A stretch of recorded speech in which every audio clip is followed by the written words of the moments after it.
You're sitting at your kitchen table at 6:47 a.m. on a Tuesday, and your mother is crying into her coffee.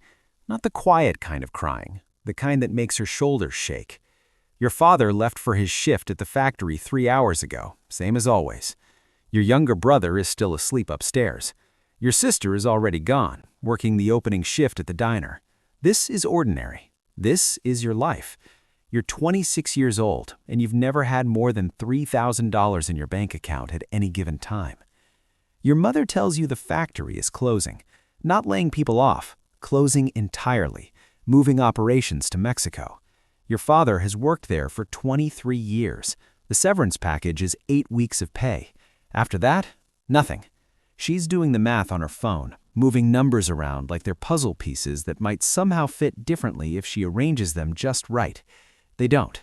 The mortgage is due in 9 days, the car payment in 12. Your brother needs braces. Your sister's college fund hasn't been touched in 2 years because there's never been anything to put into it. You feel something shift inside you.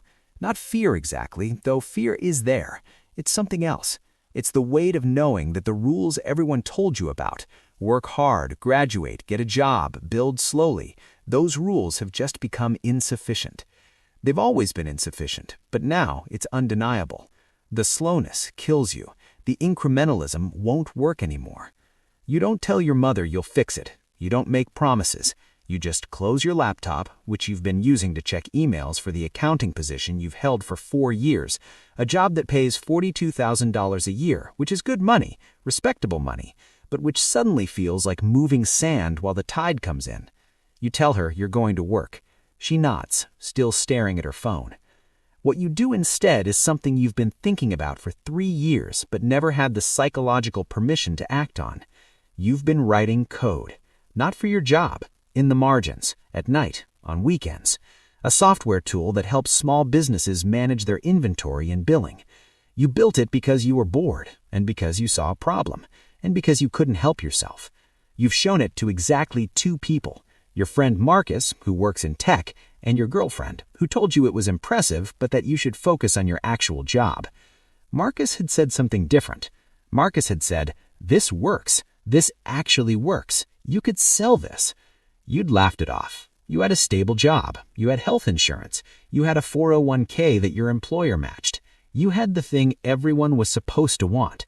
But stability was a luxury your family no longer had the time to afford. By Wednesday morning, you've set up a limited liability corporation online. By Thursday, you've launched a basic website. By Friday, you've emailed Marcus and asked him to introduce you to anyone he knows who might be interested in a beta version.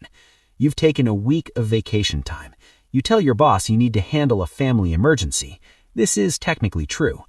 The first customer comes through Marcus's connection, a small electronics retailer in New Jersey who's been managing inventory through a spreadsheet and a notebook. They're frustrated. They're losing money because they can't track what they have. They're willing to pay. You charge them $500 a month for access to your software. They sign a contract. You feel something you've never felt before, the sensation of having made something that someone else values enough to pay for. By the end of that first month, you have 3 customers. By month 3, you have 12. You're still working your accounting job. You're working on the software every night until 2 or 3 in the morning. You're not sleeping well. Your relationship with your girlfriend deteriorates because you're distracted and exhausted, and you can't explain why this matters so much without sounding insane. She leaves you in June. You tell yourself this is the cost of the decision you've made. You're right, it is. Your father finds a job at a warehouse, but it pays $18 an hour instead of $28 he was making. Your mother goes back to work as a nurse. She'd stopped working when you were born and picks up double shifts. Your brother gets his braces. Your family doesn't lose the house, but there's a brittleness to everything now. Everyone is working harder for less. The slowness of ordinary life has been revealed as a privilege. By month 6, you have 47 customers. You're making about $4,000 a month in reoccurring revenue. You're still exhausted. You're still working your day job. You haven't told anyone at work what you're doing. You're living in a state of constant compartmentalization, showing up to the office and doing your job competently while your real attention is elsewhere. You feel like you're living 2 lives simultaneously. Then something shifts. One of your customers, a woman named Patricia who runs a network of 15 retail locations across Pennsylvania, asks if you can customize the software for her specific needs. She's willing to pay $10,000 for the customization. This is more money than you've ever made in a single transaction. You say yes. You spend 6 weeks building exactly what she needs. When she approves it, you feel something that tastes like possibility.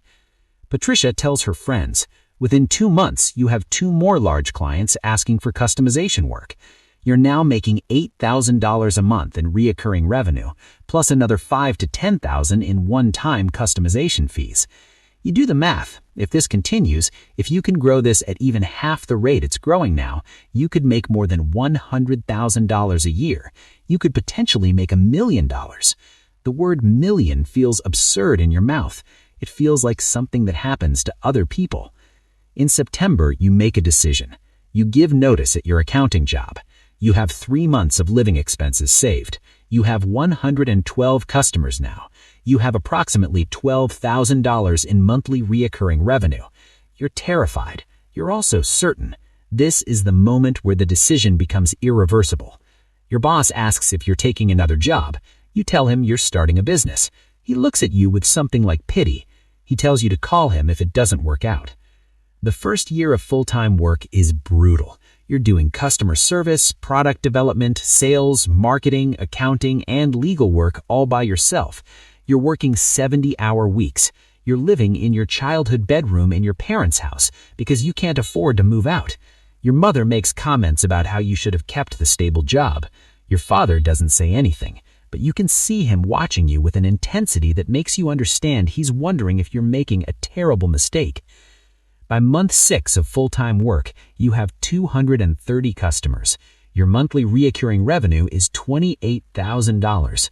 You've hired your first employee, a developer named James, who costs you $5,000 a month. This is the first time you've had to trust someone else with the success of the business. The first time you've had to delegate. The first time you've had to believe that the work you've built is robust enough to survive someone else touching it. James is competent. The business survives. By the end of year 1, you have 480 customers. You're making approximately $55,000 a month in recurring revenue. You've hired a part-time customer support person. You've moved into a small office space. You're paying yourself $30,000 a month, which is more than you've ever made in your entire life. You look at your bank account and see the number $180,000 in it, and you feel something break open inside you. This is real. This is actually happening. Your mother stops making comments about the stable job. Your father tells you he's proud of you, which he's never done before, not in that direct way. Your brother, who's now in college on a partial scholarship, tells you he wants to work with you during the summer. Your sister, who's been working at the diner for 4 years, asks if you need any help with anything. You realize that your success has become a kind of permission structure for them. You've shown them that the rules are negotiable. But success brings a different kind of pressure. Now you're not just trying to survive. Now you're trying to scale. You're trying to grow from $50,000 a month to $500,000 a month. You're trying to build something that could actually be significant. You start getting calls from venture capital firms. They want to invest. They want to accelerate your growth. They want to turn your profitable, sustainable business into a high-growth startup. They're offering millions of dollars. You take a meeting with an investor named David who manages a fund focused on B2B software. He tells you that you're sitting on something valuable. He tells you that with proper funding and scaling, you could be worth $50 million in 5 years. He tells you that the market for inventory management software is massive and that you're in the right place at the right time. He tells you that if you don't scale aggressively, someone else will come along and build something better and faster, and you'll be irrelevant. This is where the decision becomes complicated. You could stay profitable and sustainable. You could build a business that makes you a comfortable living for the rest of your life. You could be the first millionaire in your family, which was the goal, which is already happening. Or you could take the money and try to build something much larger, which means giving up control, which means hiring a lot of people, which means the stakes become exponentially higher. You think about your father working in the warehouse. You think about your mother working double shifts. You think about how close your family came to losing everything. You think about how many other families are still that close. You think about how many small business owners are struggling with the same problems your customers were struggling with. You think about scale. You think about impact. You take the investment. $2 million. It's the largest amount of money you've ever seen. You're now responsible for deploying that capital effectively. You're now responsible for the livelihoods of the people you hire. You're now responsible for proving to your investors that their bet on you was correct. You're now playing a completely different game. The next 18 months are a blur of hiring, product development, sales, and strategic decisions. You grow from 480 customers to 4,000 customers. You grow your team from 3 people to 42 people.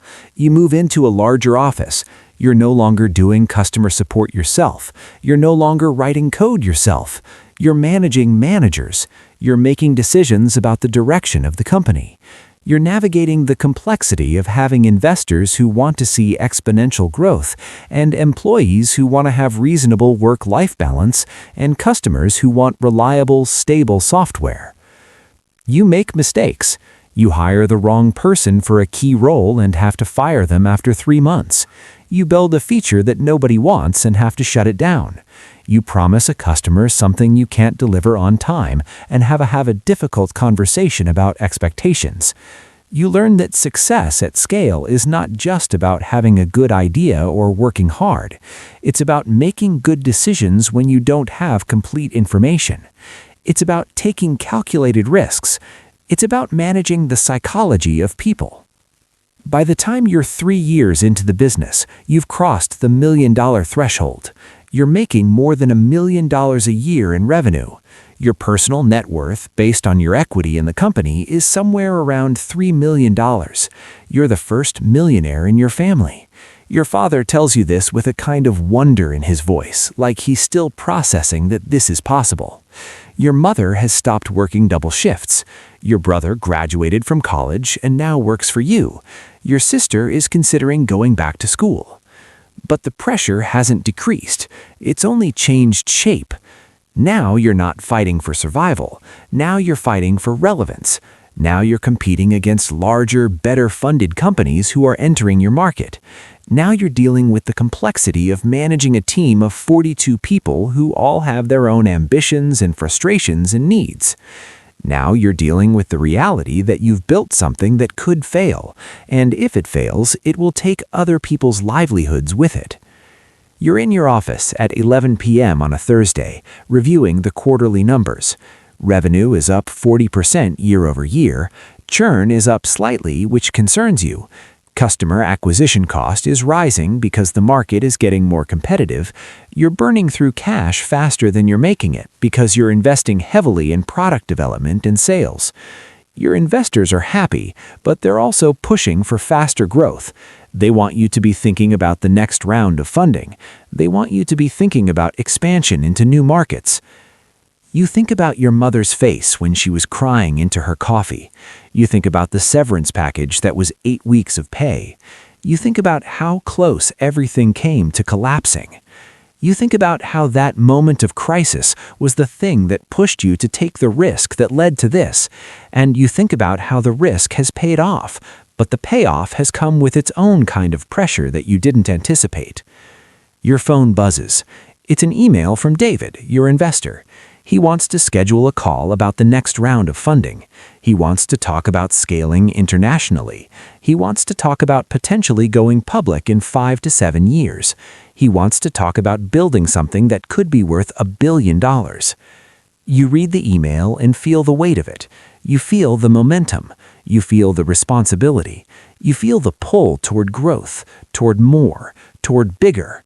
You feel the same thing you felt when your mother was crying into her coffee.